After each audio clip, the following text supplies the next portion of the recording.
Hello everyone, आप सभी का बहुत बहुत स्वागत है हमारे यूट्यूब चैनल होम एजुकेशन में।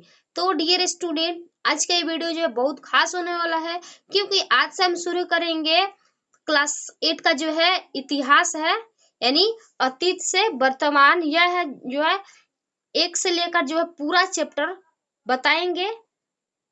तो आज हम बताएंगे, पहला चैप्टर से शुरू करेंगे। अतीत से वर्तमान का जो है पहला चैप्टर है, वो हम शुरू करेंगे। तो अभी तक आपने हमारे चैनल को सब्सक्राइब नहीं किया है तो हमारे चैनल को सब्सक्राइब जरूर कर दीजिएगा। तो चलिए हम देखते हैं।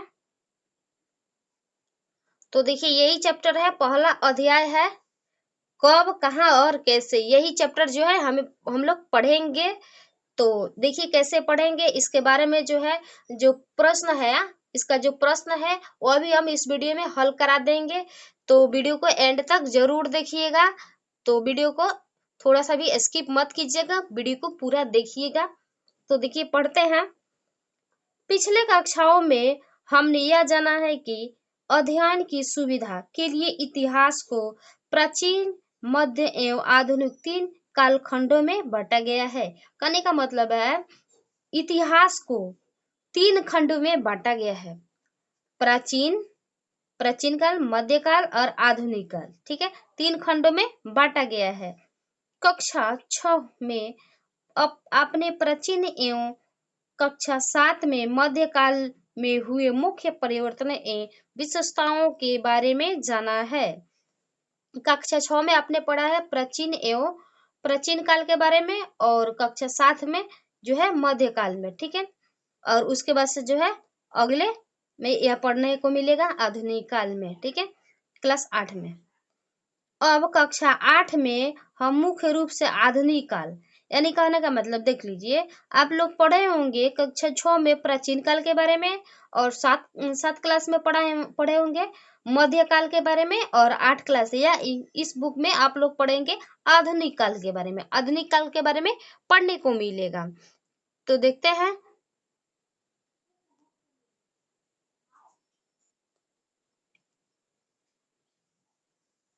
स्रोतों से मिली है उसके बारे में जानेंगे। ठीक है, आधुनिक काल में हुए परिवर्तनों और उनकी जानकारी हमें जिन स्रोतों से मिली है उनके बारे में जानेंगे। प्रत्येक काल में होने वाली परिवर्तन ही उस काल की विशेषता होती है। तो अब आगे बढ़ते हैं, आप लोग थोड़ा सा पढ़ लीजिएगा। अब पढ़ते हैं पुनर्जागरण। ठीक है, ये जो है पुनर्जागरण के बारे में थोड़ा सा बता देते हैं। आधुनिक युग को जन्म देने वाले अनेक परिवर्तन की शुरुआत सबसे पहले यूरोप में हुई थी।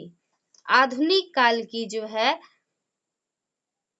आधुनिक युग को जन्म देने वाली अनेकों परिवर्तनों की शुरुआत सबसे पहले जो है आधुनिक युग की जो भी शुरुआत हुई है उसका जो है यूरोप से हुई है, क्योंकि यूरोप में जो है बहुत ज्यादा पढ़े लिखे होते थे, तो वही जो है उनके खोज वोज करते थे। 15वीं शताब्दी में इटली में एक नए आंदोलन आरंभ हुए। 15वीं शताब्दी में क्या हुआ, एक नए आंदोलन का जो है आरंभ हुआ, जिसे हम कहते हैं पुनर्जागरण। तो आप लोग लिख लीजिएगा पुनर्जागरण, यदि कोई पूछ दे पुनर्जागरण किसे कहते हैं, तो आप लोग यहाँ से यहाँ तक लिख सकते हैं पुनर्जागरण। तो अब हम पढ़ लेते हैं खोज यात्रा। खोज यात्रा के बारे में थोड़ा सा जान लेते हैं। सीमित मान्यताओं की सच्चाई जांचने के साथ साथ इस वक्त नई चीजों को खोजने में भी काफी प्रयास किए गए। इसी समय आपके इलाके से बाहर की दुनिया के बारे में जानने का भी प्रचलन हुआ। इसके अंतर्गत देखिए, यूरोप के नाविक और नौचालकों ने दुनिया के अनेक अन्य देशों तक पहुंचने में प्रयास शुरू किए। तो देखते रहते हैं, जो है नाविक और नौचालकों ने दुनिया की खोज किए हैं। जैसे कि मान लीजिए वास्को डिगामा क्या भारत के बारे में खोज किए। भारत की खोज किए कितने सन में, 1498 में। 1498 में वास्को डिगामा ने भारत की खोज की है। उसी प्रकार जो है कोलंबस ने अमेरिका की खोज की। कोलंबस ने अमेरिका की खोज की 1492 ईस्वी में। तो ये रहा खोज यात्रा। अब थोड़ा सा देख लेते हैं। तो देखिए यहाँ पे है पूंजीवाद एवं औद्योगिक क्रांति। पूंजीवाद और औद्योगिक क्रांति के बारे में जान लेते हैं। पूंजीवाद और औद्योगिक क्रांति क्या है। यूरोप के व्यापारियों ने बहुत लाभ किए, ठीक है, यूरोप के व्यापारियों ने बहुत लाभ किए। लाभ होने के बाद धीरे धीरे इसके पास जो पूंजी जमा हो गया, यानी कि बहुत सारे धन इकट्ठा हो गया। इस पूंजी को उन्होंने पूरा व्यापार में लगा, जो पूंजी था वह व्यापार में लगा दिए। इस प्रकार 15वीं शताब्दी के अंत यूरोप में एक नई सामाजिक व्यवस्था का क्या हुआ, जन्म हुआ। एक नई सामाजिक व्यवस्था का जन्म हुआ जिसे पूंजीवाद कहते हैं। जिसे क्या कहते हैं, पूंजीवाद। पूंजीपति, देखिए पूंजीवाद के अंतर्गत सामाजिक व्यवस्था की मुख्य विशेषता जो है, पूंजीपतियों और श्रमिकों दो पूंजीवाद के अंतर्गत दो नए वर्गों का उदय हुआ, पूंजीपतियों और श्रमिकों। तो देख लेते हैं पूंजीपति किसे कहते हैं, पूंजीपति किसे कहते हैं, श्रमिक किसे कहते हैं। तो यहाँ पे आप लोगों को किताब में दिया है, पूंजीपति व्यापार के लिए तैयार होने वाली वस्तुओं के मालिक थे। पूंजीपति कहते हैं जो वस्तु तैयार होता है उसका मालिक थे और उनका मुख्य उद्देश्य था मुनाफा। कैसे इसे बेचा जाए कि अधिक से अधिक लाभ हो, यानी मुनाफा हो, फायदा हो। श्रमिक लोग के बारे में जान लेते हैं। श्रमिक लोग वस्तुओं का उत्पादन करते हैं और पूंजीपतियों से वेतन प्राप्त करते हैं। देखिए श्रमिकों का क्या काम था, वस्तुओं को बनाना यानी कि तैयार करना और कुछ दामों में अपने जो है पूंजीपतियों को बेच देना और उससे पैसा ले लेना, यही उनका कार्य था। तो ये रहा पूंजीवाद और औद्योगिक क्रांति। अब देख लेते हैं औद्योगिक क्रांति के बारे में, ठीक है। मशीनीकरण की यह प्रक्रिया इंग्लैंड से 18वीं शताब्दी से उत्तरार्ध में शुरू हुआ और फिर से धीरे धीरे अन्य देशों में भी फैली, जिसे औद्योगिक क्रांति के नाम से जाना जाता है। देखिए पहले जो है श्रमिकों जो है अपना हाथ से तैयार करते थे और धीरे धीरे आधुनिक युग में क्या हुआ, मशीनों से जो है सामान को तैयार होने लगा और कपड़ा को तैयार किए जाने लगा। तो मशीनीकरण की प्रक्रिया से जो कार्य किया जाता है उसे औद्योगिक क्रांति कहते हैं। अब देख लेते हैं उपनिवेशवाद एवं साम्राज्यवाद के बारे में। 18वीं शताब्दी के उत्तरार्ध में शुरू हुई यह प्रक्रिया एशिया, अफ्रीका और दक्षिणी अमेरिका के अधिकांश देशों में औद्योगिक यूरोपीय देशों के आर्थिक एवं राजनीतिक नियंत्रण के अंदर ले आई। इस प्रक्रिया के अंदर शासित देश कॉलोनी अर्थात उपनिवेश कहलाता है। बड़े पैमाने पर इस प्रक्रिया को अपनाने के कारण इस युग को औपनिवेशिक युग भी कहा जाता है, ठीक है। अब देख लेते हैं अमेरिकी एवं फ्रांसीसी क्रांति। अमेरिकी और फ्रांसीसी क्रांति क्या है। दुनिया में हो रहे इस बदलाव के बीच 18वीं सदी के अंतिम दशकों में दो और महत्वपूर्ण बदलाव हुआ है। और कौन कौन से महत्वपूर्ण बदलाव है देख लेते हैं। पहले का संबंध अमेरिका के स्वतंत्रता संग्राम से एवं दूसरे का संबंध फ्रांसीसी क्रांति से है। अमेरिका की खोज के बाद वहां पर यूरोप के देशों ने अपना कब्जा जमा लिया था। धीरे धीरे यहाँ बस गए लोगों ने ही यूरोपीय देशों के शासन के खिलाफ संघर्ष शुरू किया। इसी तरह फ्रांस के लोगों ने भी राज परिवार तथा सामंत वर्ग के खिलाफ संघर्ष शुरू किए। अब देख लेते हैं आधुनिक काल एवं हमारा देश। आधुनिक काल और हमारे देश आप लोग जो है ये पढ़ लीजिएगा और मुख्य जो है तथ्य उसके बारे में हम बता देते हैं। तो देखिए ये जो है न्यूज़पेपर आप लोग देखा होंगे, तो पहले के जमाने में ऐसा ही न्यूज़पेपर हुआ करता था, ऐसा ही छपा था। तो उसका जो है यहाँ पे थोड़ा सा कट करके लगा दिया गया था। जैसे कि आप लोग देखते हैं आज तक न्यूज, देखिए कैसे पहले के जमाने में हिंदी में छपा जाता था। और ये देखिए हैंड राइटिंग, देखिए पहले के जमाने के लोग के इस प्रकार के जो है हैंड राइटिंग लिखते थे, और आज के जमाने में कैसे लिखा जाता है आप लोग समझ सकते हैं। ऐसे हैंड राइटिंग जो है कुछ ऐसे लोग हैं जो पढ़ने में जो है उन लोगों को मुश्किल भी हो सकता है। पहले के जमाने के हैंड राइटिंग ऐसा ही था। तो देखिए थोड़ा सा पढ़ लेते हैं। समय के साथ परिवर्तन, समय के साथ परिवर्तन, जो समय के साथ सभी लोगों को परिवर्तित होना चाहिए, परिवर्तन में जो है बदलाव आना चाहिए।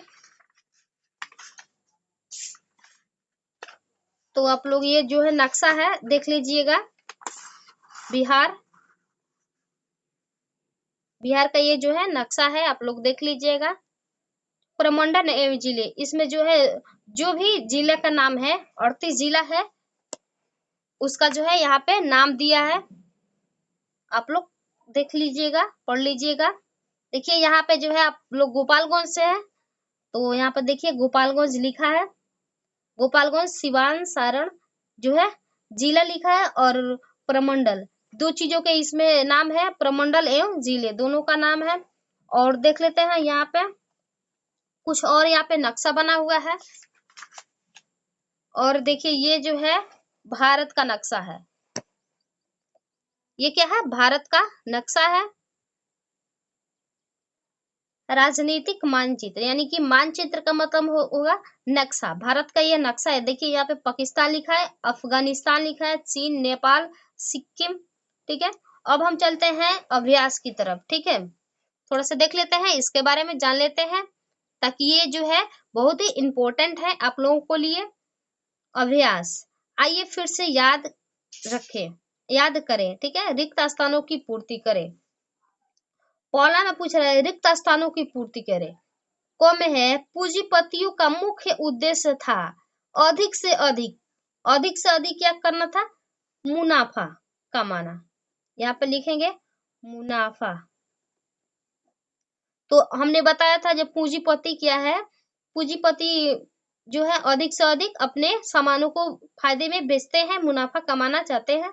ठीक है, ख में कर रहा है 15वीं शताब्दी में एक नए आंदोलन की शुरुआत हुई जिससे डैश कहते हैं, तो क्या कहते हैं? पुनर्जागरण। 15वीं शताब्दी में एक नए आंदोलन की शुरुआत हुई, वो आंदोलन था पुनर्जागरण। तो यहाँ पे लिखेंगे पुनर्जागरण, पुनर्जागरण। ठीक है, पुनर्जागरण। ग में करे मशीनों से वस्तुओं के उत्पादन की प्रक्रिया को क्या कहते हैं? प्रक्रिया को औद्योगिक क्रांति कहते हैं। औद्योगिक क्रांति आप लोग लिख लीजिएगा अच्छे से। डैश डैश में सरकारी दस्तावेजों को सुरक्षित रखा जाता है, तो यहाँ पे लिखेंगे अभिलेखागार, अभिलेखागार। ठीक है, जैसे कि जो है सारे दस्तावेज रहते थे, उसे एक रूम में रखा जाता है, उस रूम का क्या नाम है? अभिलेखागार। समय के साथ देश और राज्य की देश सीमाओं में परिवर्तन होते रहते हैं, तो यहाँ पे लिखेंगे भौगोलिक, भौगोलिक सीमाओं में परिवर्तन होते रहते हैं, भौगोलिक। ठीक है, अब हम चलते हैं आगे की तरफ। आगे क्या कर रहा है? दूसरा नंबर कर रहा है सही और गलत बताइए। आपको क्या करना है? सही कौन है और गलत कौन है, इसे देखना है। कौन में कर रहा है? वैज्ञानिक पद्धति का अर्थ है प्रश्न प्रस्तुति कर प्रयोग द्वारा ज्ञान प्राप्त करना, तो ये जो है सही है। यहाँ पे टिक मार देते हैं, सही है। ठीक है, हमें कर रहा है अंग्रेज इतिहासकार जेम्स मिल का भारतीय इतिहास का धर्म के आधार पर बांटना उचित था। गलती है। ठीक है, गलत है। अमेरिकी स्वतंत्रता संग्राम के बाद वहां के लोगों ने गणतंत्र प्रणाली की सुरक्षा गणतंत्र प्रणाली की शुरुआत नहीं की, ये भी गलत है, शुरुआत की। ऐतिहासिक स्रोतों से एक आम आदमी के बारे में भी जानकारी मिलती है, ये भी क्या है, गलत है। ठीक है। आजादी के पहले हमारे देश की जो भौगोलिक सीमा थी, आजादी के बाद भी वही रहा, यह जो है गलत है। उसके बाद से आगे देख लेते हैं, आगे कर रहा है, आइए विचार करें, आइए विचार करें। पहला कर रहे हैं, मध्यकाल और आधुनिक काल के ऐतिहासिक स्रोतों में आप क्या फर्क पाते हैं, उदाहरण सहित लिखे। आपको उदाहरण सहित लिखना है। उसके बाद से जो है बहुत ऐसे, तो देखिए हम अगले दिन बताएंगे, ये आप लोग जो है विचार कर लीजिएगा, आपके बुक में दिया है, लिख लीजिएगा। अगले दिन हम बताएंगे भारत में अंग्रेजी राज्य की स्थापना, दूसरा अध्याय हम अगले वीडियो में बताएंगे। तो हमारे चैनल को अभी तक आपने सब्सक्राइब नहीं किया है तो हमारे चैनल को लाइक कमेंट शेयर सब्सक्राइब जरूर कर लीजिएगा। तो चलिए फिर मिलते हैं अगले इंटरेस्टिंग वीडियो में, तब तक के लिए हमारे चैनल से जुड़े रहे। Thank you for watching my video. फिर मिलते हैं अगले इंटरेस्टिंग वीडियो में।